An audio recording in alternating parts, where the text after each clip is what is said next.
Storm Hunter inching east. More than 11 million people are under winter weather alerts.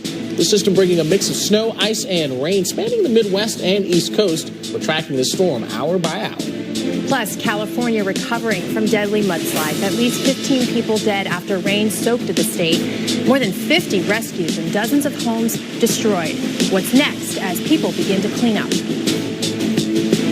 Hello and welcome to our special coverage of Winter Storm Hunter. I'm meteorologist Maria LaRosa. And I'm meteorologist Alex Wallace. More on the devastating flooding and mudslides there in California. Just a few. First, though, that system is moving east. Winter Storm Hunter bringing snow, ice, and rain to many areas. And it's amazing to think about what it's going to do, and then you look past at what it has done. And we want to show you right now, looking at live aerials, we are seeing these for the first time right along with you, and you can see the devastation is complete.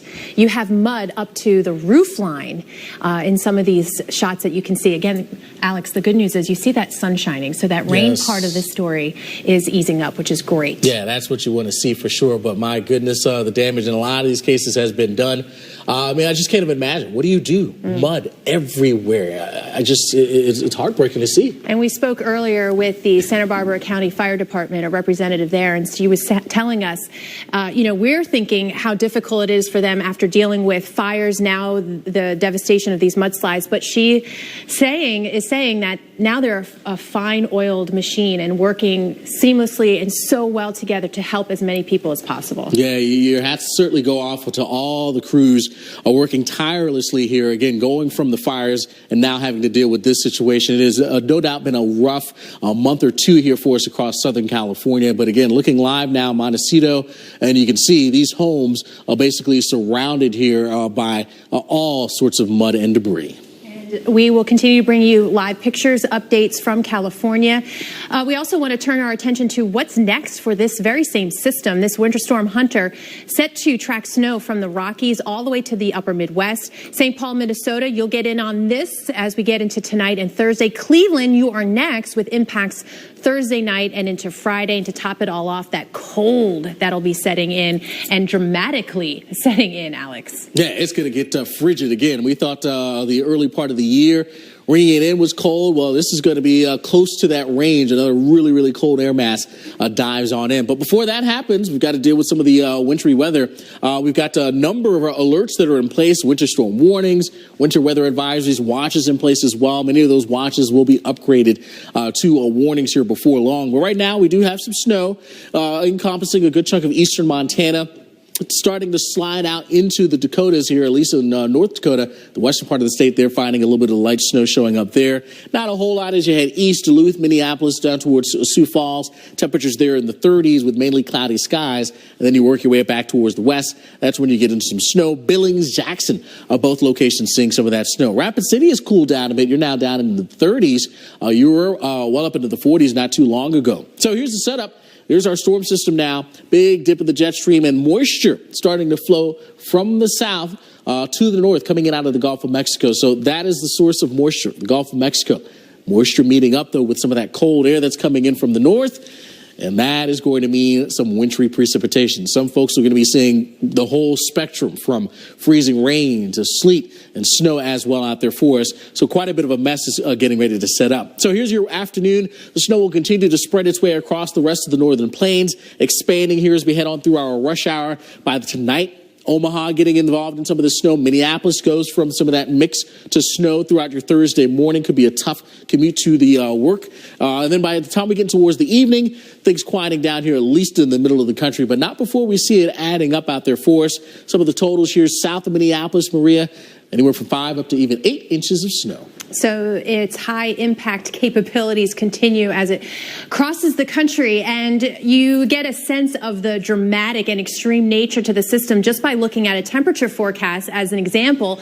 Minneapolis from tonight into tomorrow, okay, note 9 p.m.'s temperature, 36 degrees. By 9 a.m., We are down to 14 degrees, blowing snow, winds 30 to 35 miles per hour. That is a dangerous, dangerous contrast, and so many of us will feel that. And it's that temperature drop that'll have a lot of us in that zone of transition, including Pittsburgh, where you could be looking at some of the icy part of the system, or at least the mix, and that second part of Winter Storm Hunter. Let's bring in Dr. Greg Postel with more on some of those details, because that next phase is going to be just as nasty. Right. It's going to come with freezing rain and then snow and then cold. So let's talk about the freezing rain first. This is the icing swath that we expect really to begin tomorrow night, Thursday night, and into Friday, the first part of it, where significant icing may be in place here with, in other words, rain coming down and then freezing on contact, perhaps accreting as much as 1/2 inch, which could make power outages, cause for tree damage, certainly make travel very difficult, if not impossible. So be very careful in those areas shaded in darkest purple for that freezing rain. But it won't be tomorrow during the day.